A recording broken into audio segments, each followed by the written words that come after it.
Welcome to your essential business briefing. I'm Stephen Carroll. Coming up, brewing after Brexit. We speak to the CEO of Scotland's BrewDog about how they're adjusting to new trade rules and making plans to expand in the EU. Moving on from the cycle of take, make and waste, we look at the potential for the circular economy and hear from business and political leaders at the virtual meeting of the World Economic Forum. Plus, the impact of France's 6 p.m. curfew on late-night corner shops in Paris. It's been a bumpy start to the new relationship between the United Kingdom and the European Union after the Brexit transition period ended on December 31st. The new trade deal means a lot more paperwork for exporting and importing companies, causing backlogs at British ports.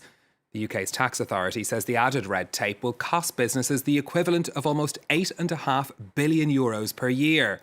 This coming as firms are also dealing with another COVID-19 lockdown. BrewDog is a Scottish company that's grown to become the world's top craft brewer by revenue, with operations both in the UK and in the EU. James Watt is the CEO and co-founder of BrewDog. He joins us now from Ellen in Scotland. James, you're in the middle of another lockdown in the UK because of COVID-19. How has your business been affected by all of this over the past year? The last 12 months has been insanely difficult for our business. Hospitality is vital to our company. We've got 100 hospitality venues all over the planet, and at the moment, the vast majority of those are closed. So it's been very, very challenging for businesses, for countries, for individuals. And we were optimistic 2021 was going to get better, but at the moment it looks like 2021 might be even tougher for businesses than 2020. What's been different in this lockdown compared to the others? In the UK, the tone feels very different this lockdown. So the first lockdown, I think everyone thought it was going to be a short-term thing. Everything was going to be back to normal quite quickly. Everyone felt more optimistic. This lockdown, I think the reality is setting in that we are going to be living different lives from what we expected for the foreseeable future, and that's going to have a huge impact on education, on business, on families, on countries all over the planet, and for us it's especially difficult as a business. However, as a company, we also want to show that business can be a force for good, and we want to help our country get through this pandemic. So we have made and donated 500,000 bottles of hand sanitizer to the NHS, and we also volunteered the use of our closed bars to be used as vaccination centres to help get as many people vaccinated as quickly as we can. Has the government taken you up on that offer to use your bars? Yes, it was amazing. So we put the offer out on social media, and within 10 minutes, Nicola Sturgeon, who is the First Minister of Scotland, got in touch. And the UK Minister for Vaccine Deployment has also been in touch. We're in discussions with government organisations at the moment, and we're optimistic that we can use our resources and our team to help. What sort of 2021 are you expecting to have? Do you think you'll see a return to pre-pandemic earnings? We do not expect to see a return to pre-pandemic earnings in 2021. We expect it to be difficult for the first half of the year, with most of our hospitality units being closed for the majority of that time. We expect to see those units open again in the second half of the year, but open with restrictions and social distancing, which makes it very difficult for us to trade to the levels that we were trading at before the pandemic. We're quite thankful that the other sides of our business held it well. So our e-commerce business has been very strong, and also our sales to supermarkets have been very strong. And that is just about keeping the ship afloat at a time when we have got over 1,000 employees on furlough or government schemes and 100 bars closed. The other major challenge you're facing is Brexit. What's changed for you since January 1st? So everything is very much up in the air at the moment with the ongoing Brexit drama in the UK. We really don't know what's changed because there's so many moving parts behind the scenes at the moment. We are delighted that a deal got done. And as well as being based in Scotland, we also make beer in Germany, in Berlin, which if there are issues shipping beer across borders, then we've set up to use our Berlin facility to help us plug that gap. Are you planning more expansion in the European Union now then after Brexit? Yes, we're planning significantly more expansion in the EU. So we'd love to build our brewery in France as well. France is our biggest export market in Europe. We're also looking to open a new city centre location in Paris this year as well.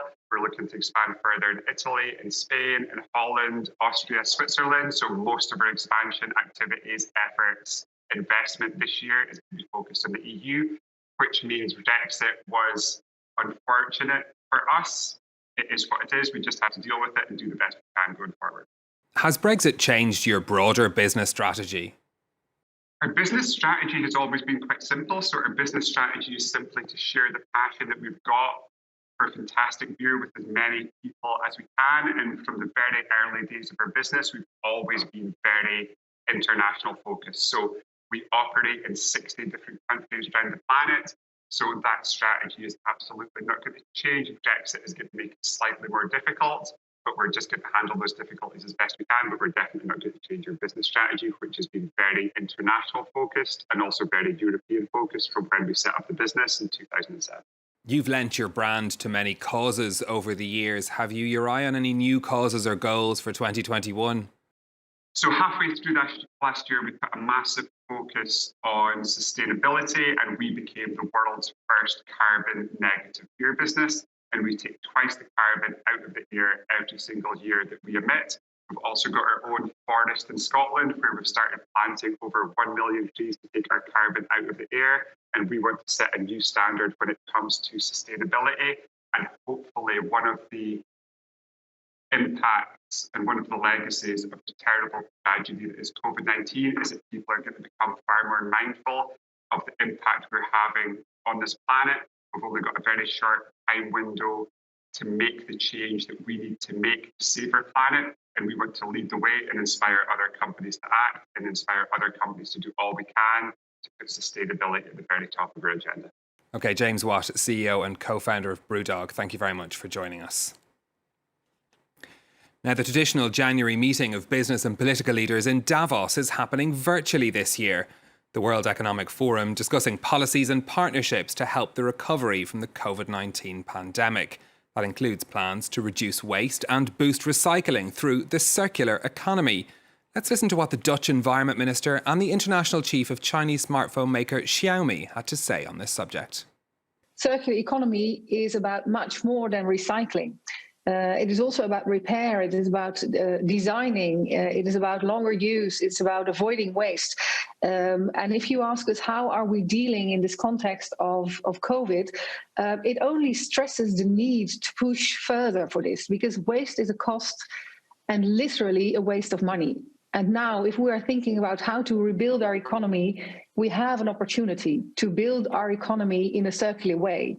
We need to recognize the value of the resources that we are using, and we have to think about how to keep them in this chain for a longer period. These decisions have to be an economic decision for private companies, for companies as well. But it really does help when the government is pushing in that direction. But I think for this to be truly sustainable, it has to be something that's more organic on the part of companies, rather than depending on big subsidies to push. And we'll put a link to that full discussion on our website for you. Kate Moody's here with more on this, though. Kate, can you brief us on the concept of the circular economy? What is it? Well, Stephen, it's all about reducing waste and reusing what's still good. For generations, companies have used a linear economy model. Raw materials are processed, used, and then usually thrown out. The circular economy disrupts that. Once something is no longer serviceable, it's repaired, remade, or recycled into something else. The three pillars of the circular model are designing out waste and pollution, keeping products and materials in use for as long as possible, and protecting and regenerating natural resources and systems. The Ellen MacArthur Foundation says this approach could reduce up to 40% of global CO2 emissions, create 700,000 net additional jobs over the next 2 decades, and generate savings of up to $200 billion per year. So how do we encourage more companies to get involved in this? Well, the EU, for example, is bringing in legislation designed to discourage planned obsolescence. That would mean requiring that appliances like washing machines can indeed be fixed. Proponents say going circular will create jobs, especially in small and medium-sized businesses, as well as save on material costs. It also encourages greater innovation in terms of design, development, and energy efficiency. The concept particularly lends itself to industries like manufacturing, machines, electronics, and fashion. Now, because it's a whole new business model, it can come at a cost, at least in the short term. But if it catches on, the circular economy could have a positive impact on the environment, the economy, and society for generations to come. OK, Kate Moody, thank you very much for that. Now, here in Paris, the 6 p.m. curfew imposed in mid-January curtailed all sorts of activity. One kind of business in particular has felt the effects, and that's Paris's small corner shops, which are usually open until late in the evening. Yuka Royer has more. Even before the pandemic, Paris wasn't a 24-hour city. But there were countless tiny grocery stores that stayed open until midnight to cater for people's late-night needs.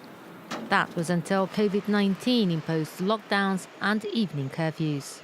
Il est 18h tout à l'heure. Si j'ai oublié du paprika, eh ben c'est foutu pour le paprika pour ce soir, quoi. Moi, j'ai tendance à fonctionner beaucoup en faisant des petites courses d'appoint de dernière minute. J'ai beaucoup fait ça. C'est sûr que là, je le fais plus puisque ça n'est plus possible. Et donc, je passe plus de temps à faire des listes.